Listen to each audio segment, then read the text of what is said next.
Hey guys, तो चलिए आपको मिलाती हूँ आज हमारे फैमिली वालों से और दिखाती हूँ कैसे नोनू को मिला चीफ गेस्ट बनने का मौका।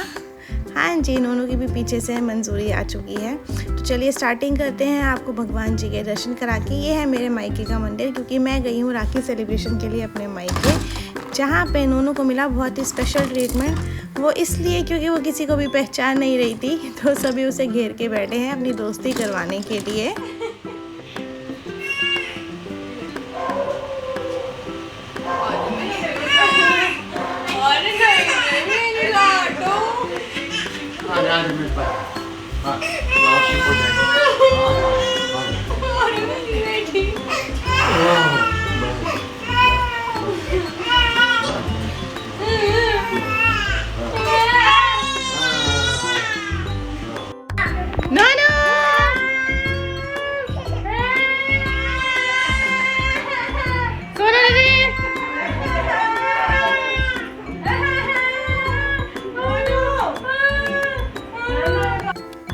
अब शुरू होने वाले नोनू का ब्लैकमेल करने का सिलसिला, क्योंकि नोनू किसी को भी नहीं पहचान रही है। वो सिर्फ पापा के पास जा रही है। पता नहीं क्या है मेरी बेटी में, पर वो ना सिर्फ मतलब मेल्स के पास ज़्यादा खुश रहती है। हाँ, कहने में थोड़ा सा अजीब लग रहा है, पर जैसे उसको अपने पापा पसंद है तो वो अपने बाबा, नाना, चाचू इनके साथ ज़्यादा खुश रहती है।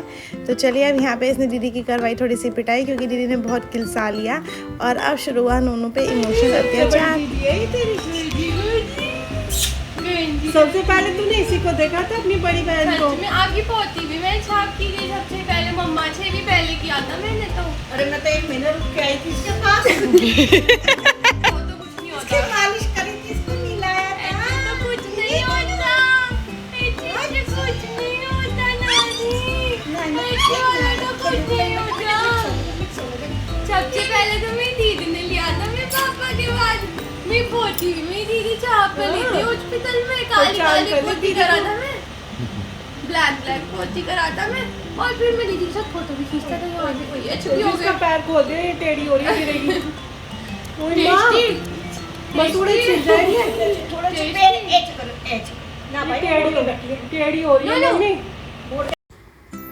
जब इतने इमोशनल अत्याचार के बाद भी नोनू का दिल नहीं पिघला, तो अंशु आ गई रसोई में उसके लिए खाना बनाने, यानी कि टमाटो सूप बनाने के लिए। उसका कहना था है कि दिल का रास्ता पेट से होके जाता है, तो उसने बोला क्यों नहीं नोनू का पेट खुश किया जाए, नोनू के लिए कुछ बनाया जाए। और मैं भी यहाँ पे नोनू को किचन में ही ले आई थी, सोचा उसको घर दिखाऊं, थोड़ा नए माहौल में वो भी शामिल होए। पीछे हमारा नोटी भी आपको दिख रहा है, सीढ़ियों में बैठा हुआ है। पर यहाँ पे भी नोनू ने मुझे नहीं छोड़ा, सिर्फ मेरे से ही चिपकी रही। होता है बच्चा जब अब एक मतलब जहाँ रहता है वहीं पे ज़्यादा पहचानता है। और उसके बाद हमने यहीं पे थोड़ा सा फ़ोटो शूट किया, बहन से बातें करी, अपनी भांजी यानी कि अंशु से बातें करी। उसके बाद यहाँ पे फाइनली रिश्वत देनी स्टार्टिंग हो चुकी है। पर नोनू भी हमारा पिघलने वाला नहीं था, उसने 2-3 चम्मच अंशु से खाए, फिर कह दिया हटो मुझे मम्मा से ही खाना है। तो हल्की फुल्की दोस्ती हुई। यहाँ पे मिश्का भी अपने स्कूल की बातें बता रही है अपनी नानी को कि कौन कौन उसकी फ्रेंड्स हैं, कौन कौन नहीं हैं। और फाइनली यहाँ खुला पिटारा।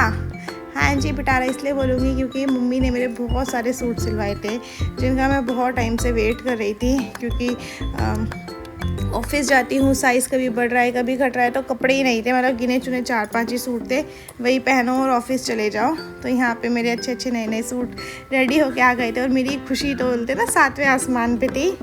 ये मेरे को सबसे ज़्यादा पसंद आया, मेरा सबसे फेवरेट कुर्ता था, मतलब सूट सबसे फेवरेट निकला क्योंकि डिज़ाइन बहुत अच्छा था। उसके बाद आया दूसरा नंबर। यहाँ पे नोनू के सब खेलने में लगे हुए हैं, धीरे धीरे से बहका रहे हैं। तो कौन कौन ऐसा है जो जाते मायके सबसे पहले वेट करता है मेरे कपड़े मिले?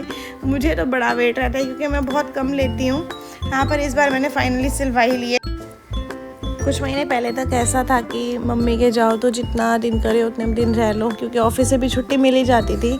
पर अब सडनली एकदम चीज़ें चेंज हो गई। अब एहसास हुआ कि क्यों मेरी मम्मी भी अपने मायके ज़्यादा नहीं जा पाती थी, क्योंकि यहाँ यशवी का स्कूल है, पढ़ाई इतनी टफ है, ऐसा लगता है कि एक दिन भी बच्चे की पढ़ाई मिस नहीं करा सकते। तो बस ऐसा लग रहा था हर एक मोमेंट को एंजॉय कर लो, हर एक पल को बस जी लो।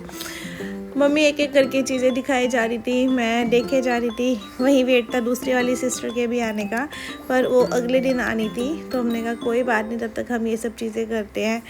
मतलब पहले देखते थे कि मम्मी जब मामी के घर जाती थी तो मामी ये सब चीज़ें दिखाती थी, नानी दिखा देती। अब कितनी जल्दी ये टाइम हमारे साथ आ गया। और देखिए मेरे मल्टीपल अलग अलग सूट आ रहे हैं।